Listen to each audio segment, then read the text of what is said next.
Welcome to this week's edition of Thompson Boxing as we catch up with one of our favorite fighters. Giovani Santillan is in San Diego, but he's been all over Southern California just trying to get some sparring, trying to get that work in. Giovani, how is this pandemic and the quarantine? How's it treated you, man? It's crazy for fighters right now, isn't it?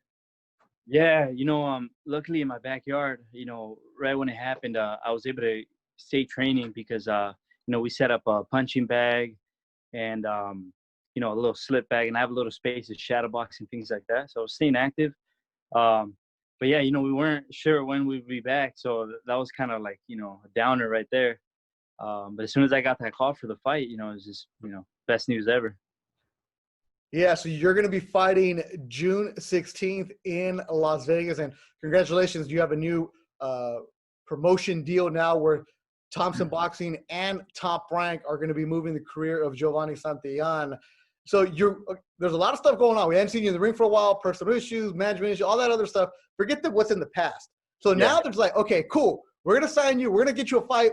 Hey, by the way, it's during the coronavirus and there's nobody in the building, but hello, welcome to 2020, right? Yeah, absolutely. Now, you prepare for a fight, one way, right? Fighters, you guys think different. You train by yourself. You run. It's a solitary sport. But have you ever fought anywhere where it's just empty? No, I haven't. But I kind of look at this like what I've been telling people.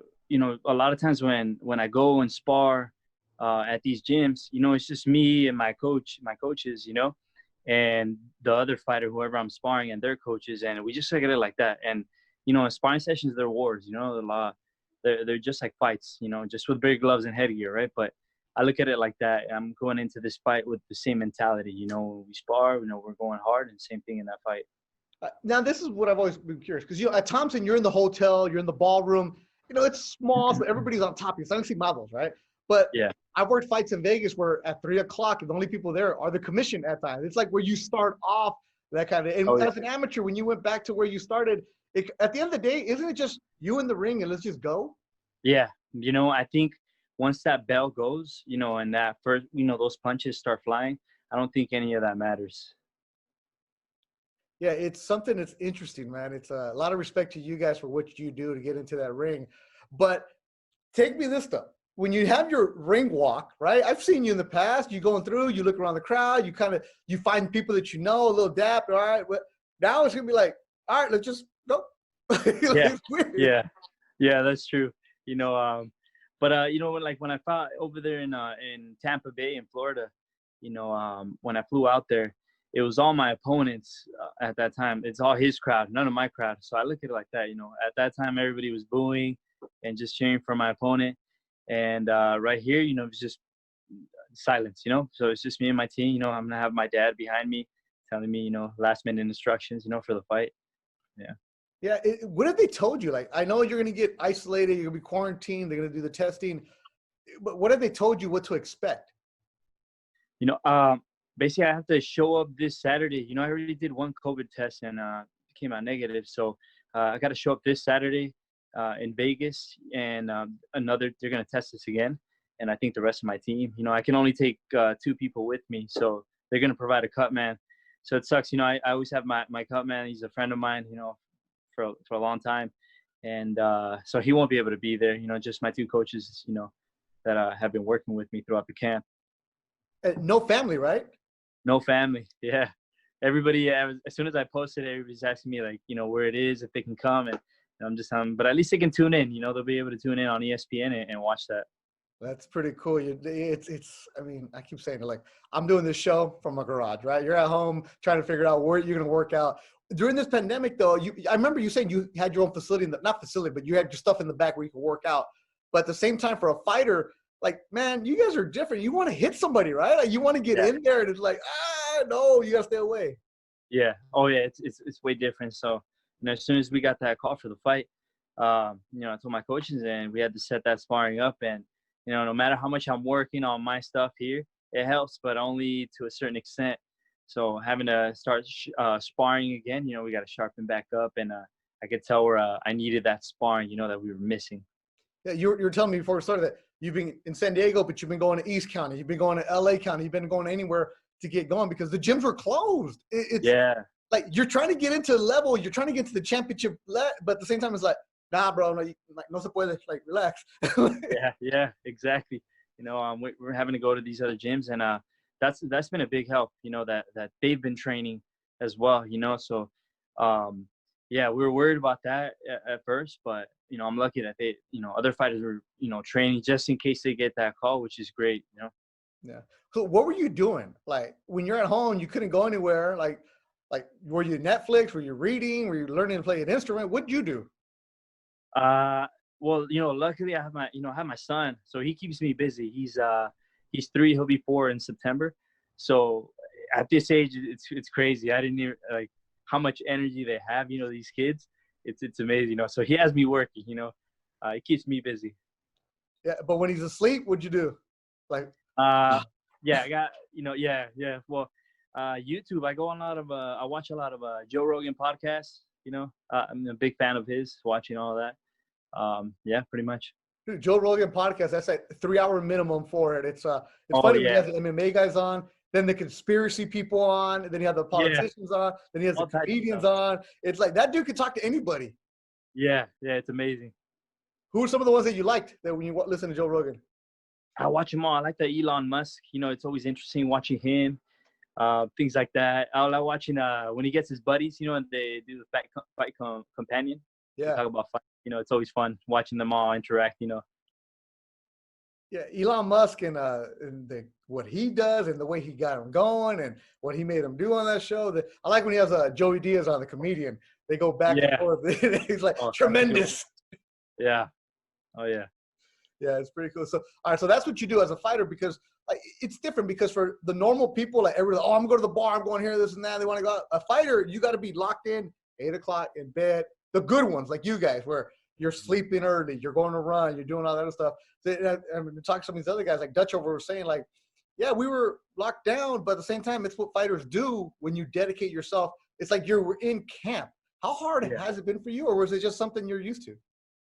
Yeah, no, they're exactly right. You know, so as soon as you know, when I got that call for the fight, my routine is like I'm just back in that training camp. You know, I'm just back in that. You know, whenever we're in training camp, you know, we're not going out at all. It's just training, and studying film, and so that's all it's pretty much been. And you know, as soon as the quarantine started happening, well, I thought, you know, I don't know when I'm going to get that call, but I better be ready. So we got to keep training, you know, which is good. That's that discipline life you guys live. What's your record now? We're at 25-0. Yeah, I already 26. knew it. I just like asking because I always love the reaction when a fighter tells me their record because like you said, you're like 25-0, right? I love that because it kind of goes to who you are. You're humble about it. You're like, yeah, I'm 25-0, but you know that your best part of your career is ahead of you. You signed the promotion deal with Thompson and Top Rank. You're going to be fighting on ESPN. You want to get into the rankings. Like, you finished the year strong in 2021. You could be there, get there. And it's like, yeah, you're 25-0, but at the same time, it's you haven't accomplished anything of which you've set your dreams on, right? Exactly. You know, we're you know, one step at a time. And to be honest, I feel like this is just the beginning. You know, this fight right here, you know, it's a blessing that I was able to get the opportunity to fight, you know, when a lot of fighters are, you know, not being able to get the opportunity right now. So I feel really blessed to have that opportunity. And yeah, you know, this is just the beginning, you know, this next fight. And I'm really excited, you know, my whole team, my family, my friends. And yeah, it's going to be great. Yeah, and the Thompson boxing fans definitely have seen you grow up at the DoubleTree or whether we're in Corona or wherever we're at as the Thompson boxing goes. It's the fans are going to be supporting you. You've become a fan favorite with your style, especially the last time you were in that ring. Cracked that dude and ended the night early. Like as a broadcaster, when you're the main event and you ended on a knockout early, thank you because you know Alex has had us there all afternoon and he has like 10 fights and they all go the distance, right? Santillan comes in, boom, se acabó, fuera, let's go, right? Yeah. Oh yeah. No, definitely. You know, we've been working hard, and for this fight, you know, the plan is, you know, it's always to get in there and knock them out and get out of there early. All right. So, what's going to be the walkout song? Man, I've been thinking about that. I don't know. I don't even know if they're gonna even need a walkout song. Oh, I don't know how that's gonna play out. You're right. You're right. Because I'm asking dumb questions because nobody knows what's going on, right? Yeah, yeah, yeah. So I'm gonna tune in tomorrow. I think tomorrow is the first show, Yeah. that they're gonna start showing, and I think everybody's asking me what time the fights are gonna be, and I'm just gonna tune in tomorrow, and Yeah. whatever time that starts, I'll tell them. Yeah, so it'll be cool. So June 16th, Giovani Santillan will be fighting in Las Vegas. It's at the MGM, not in the big arena where the pay-per-view fights, right? It's actually in a ballroom that usually the media uses during like a big fight week. And it looks pretty cool. The cool setup. At the end of the day, Giovani, we're just happy for you that you got the deal, you're ready to go, and you get to showcase what the Thompson boxing family has seen from you in a long time in your entire career, is that you're a guy to be I'll say it, scared of, because you bring that hammer. Like, you can go and do something. So you're on your way. Congratulations. Happy for you. And fans, if you want to watch, this is the first time you don't have to worry about tickets though, right? Yeah, that's true. That's true. You don't have to worry about that. Yeah. But no, thank you so much. I appreciate it. I appreciate the support. And, we've been working hard, and I'm going to go out there and show it. Hey, what's your social media? Promote yourself now. You got to do it, because look, when you talk to me, it's one thing, but when you're on ESPN platforms, dude, you got to come out and say 25-0, Giovani Santillan. Like, you got to sell it, bro. Yeah. No, yeah, absolutely. It's just Giovani Santillan. You just look up my name and you'll find me right away. There it is. See, that's when you know you're legit, when you don't even have to put underscore, dot, or a number on there or a fake name. It's just Giovani Santillan, bro. Go and find him. Good luck to you, Giovani. June 16th, check him out on ESPN. Don't ask him for tickets. Don't ask him you're coming. Don't do this. Just support the dude. Follow him and support him. Giovani, thanks so much. Good luck to you. June 16th. We will be watching. Thank you, Beto. Appreciate it.